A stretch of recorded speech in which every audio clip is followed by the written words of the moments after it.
এখন রাত বাজে অলমোস্ট কত, উঠছি আমরা 3টার দিকে, এখন বাজে হচ্ছে 3:45 মতো।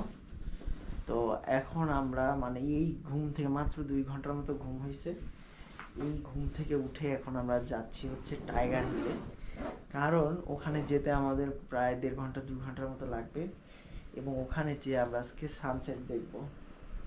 শুধু আমরা না, এই দার্জিলিং এখন যত টুরিস্ট আছে তার মধ্যে ধরেন 80% হচ্ছে এখন যাচ্ছে টাইগার হিলে। ওই যে সব বাইরে গাড়ির আওয়াজ, সব রুমের খটখটানি, সব ওয়াশরুমে পানির আওয়াজ। হ্যাঁ, তো যাই হোক, আসলে বিষয়টা একটু অকওয়ার্ড, বাট কিছু করার নাই।